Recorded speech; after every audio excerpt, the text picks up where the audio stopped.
berani mimpi dan membumi ketika mengakar rumput.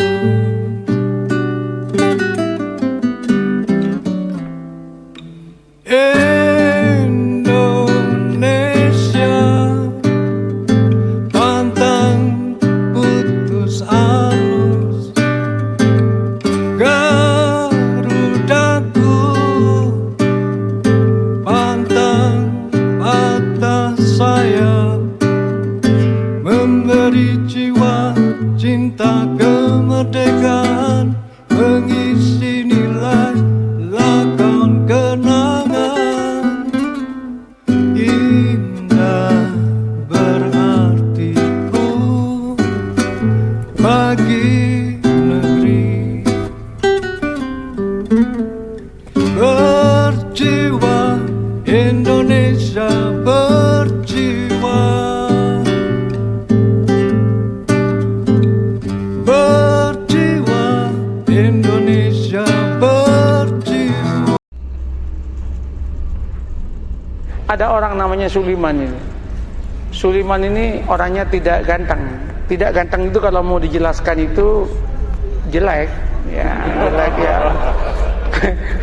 Suliman ini jatuh cinta kepada seorang wanita namanya Fatimah. Fatimah ini anaknya janda. Ibunya namanya Zubaidah. Zubaidah ini 4 tahun menjanda.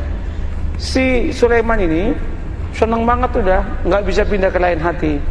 Dia matur sama Kiai, Kiai, mungkinkah Allah menjodohkan saya dengan Fatimah? Kenapa? Wajah saya dengan wajah dia, Kiai, berbeda jauh, Kiai. Kiainya mengatakan, tidak ada yang tidak mungkin kalau Allah mau. Nah, gimana caranya, Kiai?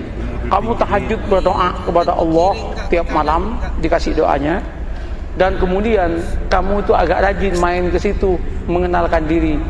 Namanya PDKT katanya. Oh nggih. Apa yang terjadi? Orang ini tahajud tiap malam berdoa. Doanya itu unik. Ya Allah, jodohkan saya ya Allah dengan Fatimah. Kalau Fatimah itu bukan jodoh saya ya Allah, tolong dijodohkan ya Allah. Kalau Fatimah sudah jodoh dengan orang lain ya Allah, ya tolong digagalkan ya Allah, dan kemudian dengan saya ya Allah. Tapi ya Allah, kalau memang takdirnya ya Allah bukan takdir saya ya Allah, ya tolong dirubah takdirnya ya Allah. Coba dia itu Masya Allah, tapi dia akrab dengan Allah. Allah senang kok dia akrab itu. Nah, setelah setahun udah kenal, matur sama Kiai, Kiai, sampun Kiai, sampun niki setahun penuh kula nika tahajud dhumateng Allah Taala.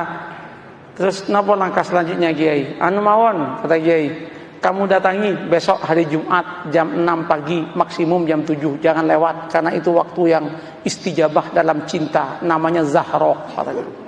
Mantap Pak, ini primbon ya, primbon ini ada mujarobatnya ini. Nah, berangkat itu.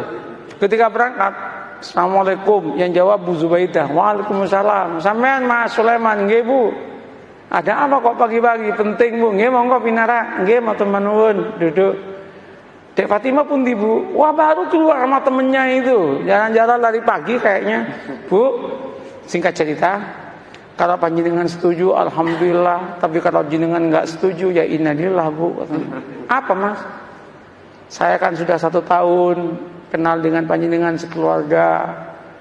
Saya itu ingin saya ini melamar Adinda Fatimah untuk jadi istri saya.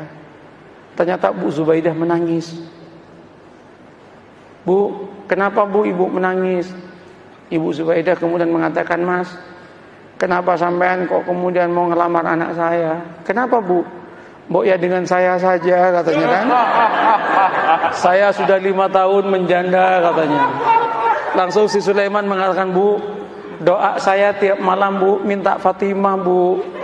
Mohon maaf Bu. Ibunya mengatakan, Mas, saya 1 tahun kenal dengan sampean. Sejak pertama ketemu saya berdoa kepada Allah supaya jodoh dengan sampean. Kata cowok ya kan. Rupanya ada pertarungan doa itu kan. Pertarungan doa. Weh, ketika itu apa yang terjadi Pak? Gimana Mas? Sulaiman repot, mau jawab repot. Sulaiman kemudian mengatakan, Bu, Kula tak rembukan rumiyin nggih. Kapan-kapan saya jawab, nggih. Ulang Sulaiman. Sepanjang perjalanan pulang, Sulaiman geleng kepala, ya Allah, mosok malaikatmu salah laporan ya Allah. Yang aku minta Fatimah kok malah yang nyaut Zubaidah ya Allah. Masa malaikat dituduh salah laporan gitu kan? Apa yang terjadi Bapak Ibu? Nyampe kiai itu, gimana man? Gawat kiai katanya. Kenapa? Salah alamat kiai kan. Diceritakan yang tadi itu, kiainya mengatakan, "Wis taman, jangan gitu, santai aja hidup ini." Ya musibah kiai katanya kan. Nggak, sampean jangan gampang memutuskan apapun tanpa istikharah. Istikharahlah dulu lah. Istikharah dia 12 malam kemudian dia datang ke kiainya. Kiai, sudah 2 minggu saya istikharah. Gimana Mas? Ya sudah tak pertimbang-timbangkan Kiai. Ya ketimbang nggak dapat sama sekali, nggak apa-apalah dengan Zubaidah katanya. Tunangan dia dengan Zubaidah. Ketika tunangan sama Zubaidah itu heboh itu. Ketika heboh, 2 bulan menjelang pernikahan dengan Zubaidah, undangan udah nyebar. 1 bulan udah gedung udah disiapkan, nyewa gedung. 2 minggu itu udah disiapkan makanan udah macam-macam. 10 hari menjelang pernikahan, Ibu Zubaidah ketabrak becak, mati. Ketabrak becak, masuk selokan, kepalanya itu masuk ke selokan, mati. Ini serius ini, mati. Loh ini nggak ngarang ini, mati Pak. Cerita nyata Pak. Iya, cerita nyata. Ini bukan FTV Pak, bukan sinetron ini. Tapi kalau masuk TV pasti lucu ini. Nah, apa yang terjadi? Mati kan? Ketika meninggalnya heboh itu. Singkat cerita, keluarganya Bu Zubaidah rapat. Rapatnya apa? Ini udah mesen semua. Kalau digagalkan, betapa kerugiannya banyak. Terus gimana? Kawinkan saya dengan Fatimah. Maka kawinlah dengan Fatimah. Qabiltu nikaha. Maka yang namanya Sulaiman mengumpulkan innalillah dengan alhamdulillah. Innalillah, ibu mati, alhamdulillah dapat anaknya. Setelah qabiltu nikaha, langsung dia geleng kepala dan berkata, ya Allah, malaikat enggak salah laporan. Ya Allah, jangan. Ini yang saya sebut la tadri la'allahu yuhditsu ba'da dzalika amra. Ini yang saya katakan, mengapa kita harus membangun optimisme? Tanamlah optimisme. Jangan kemudian, wah Indonesia yang akan datang akan hancur, Indonesia yang akan datang begini. Orang itu capek Pak. Katakan, kalau kamu itu bertuhan dan beragama dengan baik, Allah yang menyatakan barokah dari langit akan diturunkan, yang dari bumi akan dinaikkan, dan kita pun akan bahagia. Oleh karena itu Indonesia, jadilah Indonesia yang santri, yang beragama, yang siap untuk tunduk dan patuh kepada aturan agama. Maka Allah akan berikan barokah dalam kehidupannya. Selesai dong.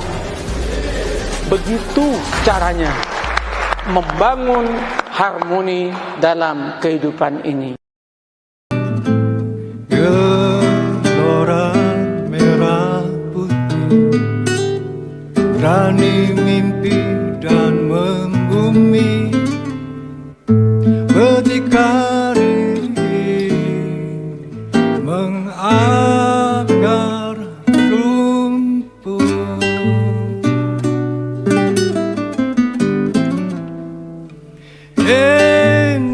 Indonesia pantang putus asa, garudaku pantang patah sayang, memberi jiwa cinta kemerdekaan, mengisi nilai lapang kenangan.